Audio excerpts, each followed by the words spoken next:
You're watching Live Now. I'm Austin Westfall. A new Truth Social post coming in from President Trump. It says this: Iran just stated that they are going to hit very hard today, harder than they have ever been hit before. They better not do that. However, because if they do, we will hit them with a force that has never been seen before. Thank you for your attention to this matter. The president just posted that a little bit ago. I'll let you know if we hear anything else from the president as the night continues. A live look at the White House. President Trump's in southern Florida this weekend. He made this makeshift situation room at Mar-a-Lago, a similar setup to what we saw when Nicolas Maduro was nabbed. Obviously, the White House carrying this operation out, all in the name of the negotiations that have been happening in recent weeks to ramp down Iran's nuclear program. Ultimately, President Trump saying that he wasn't hearing what he wanted to hear from the Iranians. Let's bring in nuclear proliferation expert Andrea Stricker. She's with the Foundation for Defense of Democracies. Andrea, let's just make something clear. How close was Iran to having significant progress, to having a nuclear weapon before these strikes? We knew that those strikes back in June, it set them back quite a ways. So where were they before this strike? Well, great to be with you, Austin. Iran was actually reaching close to around 2 months, according to President Trump. He's lately been saying 1 month. In my estimate, as well as other technical experts that I work with, they've kind of estimated around 6 months to be able to produce the fuel and then go up to 90% or the needed weapons grade material, and then actually fabricate it into a nuclear device. And so I think President Trump was not happy with how the negotiations were going. Iran refused to give up their so-called right to enrichment, and that was just a non-starter for him. So I think that he felt like they were simply going to reconstitute their nuclear weapons program at some point. They had seen some recent activity taking place that was alarming to them, and so they decided to act preemptively. So did they strike any? Okay, so back in June, they struck Fordow, they struck Natanz and Isfahan. This most recent strike, did they hit any nuclear facilities? You know, thus far, we haven't seen them go for nuclear facilities yet, unless it hasn't been reported. But we actually have seen them hit and assassinate at least 3 former nuclear program decision makers. So people who used to work for the so-called headquarters of Iran's nuclear weapons program, known as SPND. And one of the key officials was Ali Khamenei. So he's a national security official who was confirmed assassinated today. And he was one of the key decision makers back in Iran's early nuclear weapons program. And then Israel also said that they took out 2 other key officials today.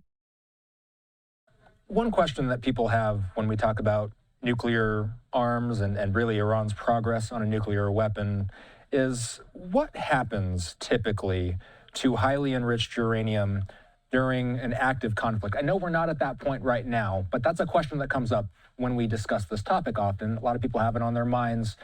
Safety concerns come to mind. How would you lay this out for people who have these kind of concerns on their mind?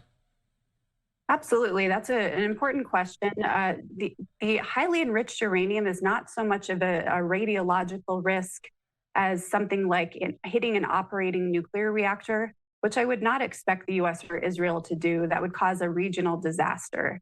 So they'll stay far away from something like the Bushehr nuclear reactor. But as far as Iran's highly enriched uranium, they do have around 11 nuclear weapons worth of missing HEU.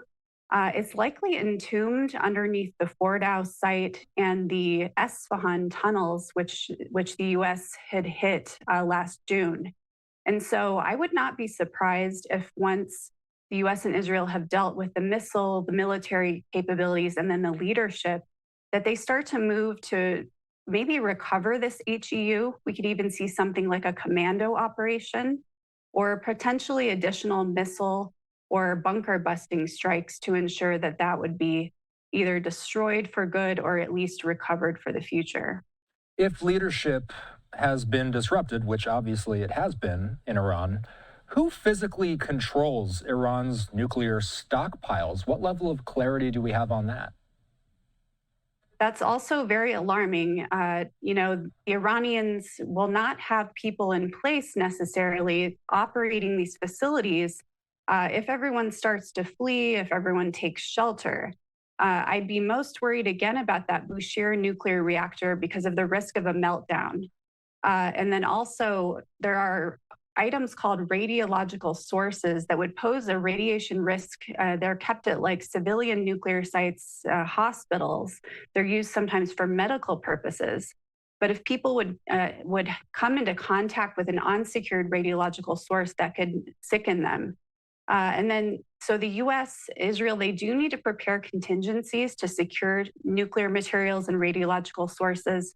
Make sure they don't fall into the wrong hands, and make sure also that the nuclear sites remain secure in the event of a total collapse. Do we anticipate that the IAEA will play some sort of role moving forward here? One would hope that the IAEA would be in there eventually to help account for Iran's nuclear weapons capabilities and their nuclear material. In the past, we've also seen something like a UN inspection team, something that has a higher authority from the UN Security Council go in there, such as in the case of Iraq. They would go in and try to secure all the past nuclear sites and nuclear materials. So it really does remain up to the Western powers, the US and Israel, to try to push for something to help secure all of these assets in the event that things do continue to collapse. Are there scenarios where nuclear material could be moved or hidden during the chaos? It is possible, but that HEU stock is mostly what we would be worried about. And thus far, apparently the Iranians don't have access to it because it is stuck in those two Fordow and Esfahan tunnel sites. We've seen some recent activity where it looked like they may have been trying to start to get to the Esfahan stock. That probably has the most of their HEU, and it would be held in something like steel canisters that would be highly movable. But thus far, I think they have not been successful based on the open source satellite imagery at getting to those stocks. So that's one solace as we go forward. Before we go, in your opinion, what are the most important threads that you're tracking in the immediate future as it relates to Iran's nuclear program? What are you looking at in the days and weeks ahead? The US and Israel may start to turn to the nuclear sites. And so I'd be interested in whether they will go for something like what's known as a Pickaxe Mountain facility. So it's even more deeply buried than the Fordow enrichment site at more than 100 meters below a mountain. And Western intelligence has been concerned that Iran may have been working to set up a secret enrichment facility there. And so we could see even US bunker busting strikes on that mountain again, if not something like a commando raid.